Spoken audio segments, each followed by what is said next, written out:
Dobrý deň. Moje meno je Vladimír Horváth, momentálne som tu ako zástupca občianskeho združenia Romano Care, Rómsky dom.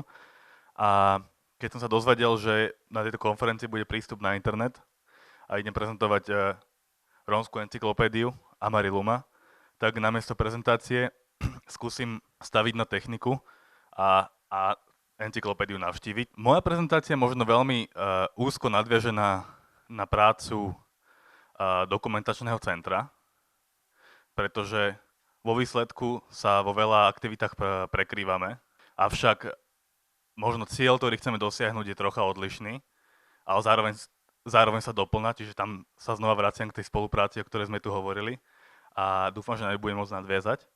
Encyklopédia prešla, um, nechcem povedať reformou, ale mám ten jazyk teraz naštudovaný, tak prešla reformou a ja vám ukážem, že kde sme boli a kam sme sa teraz pohli.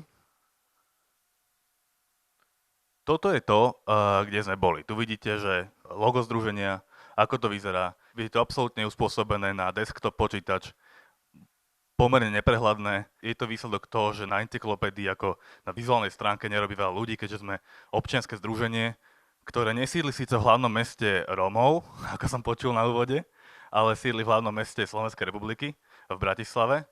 A stalo sa mi, že samotní Rómovia si myslia, že Rómovia v Bratislave nežijú, tak ja som predstaviteľ rómskej komunity z Bratislavy priamo, takže žijú a našou úlohou ako združenie je aj doniesť rómsku kultúru okrem digitálneho priestoru aj do hlavného mesta, kde si myslíme, že patrí. Keďže rómska menšina je veľká, je druhá najväčšia, tak si myslíme, že má mať svoje zastúpenie aj v hlavnom meste.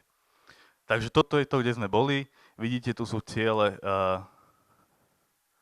vidíte, tu je jazyk. Na rozdiel od Rómskeho dokumentačného centra pracujeme zatiaľ len v slovenskom jazyku. A teraz sa pomaly dostaneme tam, kde sme. Asi to nebude veľmi vhodné, keby som vás vyzval, aby si svítili svoje mobilné telefóny a do prehľadávača dali Amariluma a Romano Care, pretože tá nová verzia stránky je úplne uspôsobená na mobilné zariadenia. To znamená, že účelom tej encyklopédie, ja vám to ukážem aj tu, je niečo ako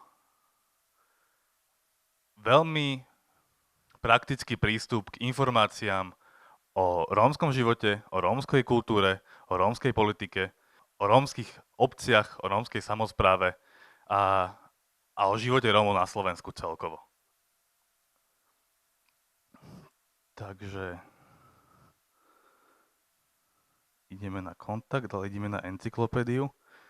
Takto to vyzerá na počítači, ale ak by ste si to pozreli v prehľadači, tak ten úvod je veľmi príjemný.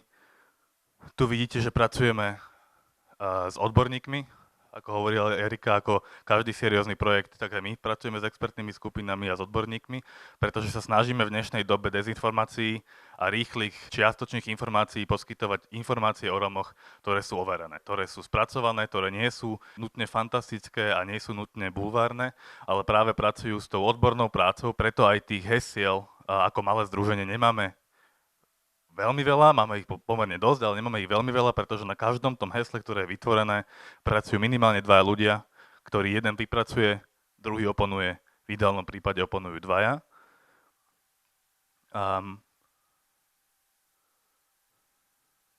Ak vstúpite, tak tu vidíte, že sa venujeme nielen kultúre, ale kultúra je prvá. Venujeme sa aj mapovaniu neziskového sektora. Pre mňa osobne dôležitý je aj oblasť športu, a ktoré sa snažíme rozvíjať, pretože sme si všimli, že práve športová oblasť má veľký motivačný vplyv. Venujeme sa aj dejinám, venujeme sa aj vzdelávaniu a máme prístupnú aj študovňu. Pre koho je rómska encyklopédia Amariluma určená? Najlepšie povedať je, že pre všetkých, ale sú to najmä študenti a pracovníci, ktorí pracujú s témou Rómov a potrebujú alebo chcú alebo vyhľadávajú informácie o Rómoch mať pri ruke. Nie je to zdroj, z ktorého môžete priamo vytvoriť nejaké akademické dielo. Je to skôr zdroj, kde si môžete vyhľadať, vytvoriť obraz o tom, aký ten svet je, pretože encyklopédia má zbierať vedomosti, má zbierať informácie, aký ten svet je. A potom pomocou odkazov, ktoré tam máme, Dokonca si môžete vybrať, ktorú kategóriu si chcete. Pozrite, napríklad fotografiu, rozprávali sme o pánovi Kolarčíkovi Fintickom, tak tu je jeho životopis a tu máte rovno zdroje, z ktorých môžete vychádzať. Čiže veľmi praktické, veľmi prístupné a hovorím, je to prístupné aj cez mobilné zariadenie, vyhľadáte si informácie, sú tam tagy a viete sa orientovať v tom, ako rómsky svet zatiaľ na Slovensku vyzerá. V tomto bode sú nejaké otázky? Alebo ešte vám rozklikám nejaké ďalšie tagy?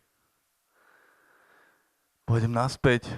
Momentálne vidíte, že sa rozvíjame, máme dotazník, takže všetkých študentov, ktorí tu sú, vidím, že sedia vzadu, tak teraz ich vyzývam, aby si vytiahli svoje mobilné zariadenia alebo potom doma na desktope si rozklikli ten krátky online formulár a vyplnili ho, pretože nám to pomôže zacieliť práve na to, čo študenti podporujú.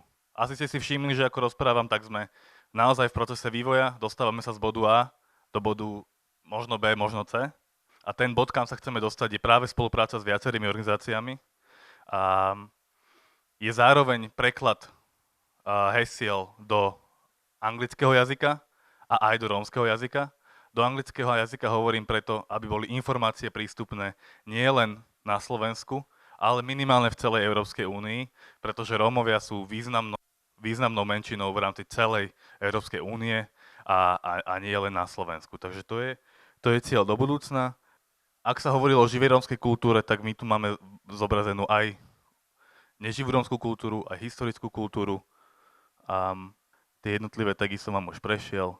Rozvíjať sa treba v neziskovom sektore a znova cieľ nie je mať čo najviac neziskových organizácií v zozname. Cieľom tejto encyklopédie je mať v zozname neziskové organizácie, o ktorých vieme, že sú aktívne, vieme, že pracujú a vieme, že majú kontinuitu. To isté sa týka osobností, to isté sa týka kultúry, to isté sa týka športu a ktoréhokoľvek iného tagu, ktorý tam vidíte. Vrátim sa k tomu, čo je cieľom encyklopédie. Cieľom tejto encyklopédie je oponovať rýchlym informáciám neovereným a poskytovať informácie, ktoré sú aktuálne kedykoľvek v čase a kedykoľvek v budúcnosti. Ďakujem veľmi pekne.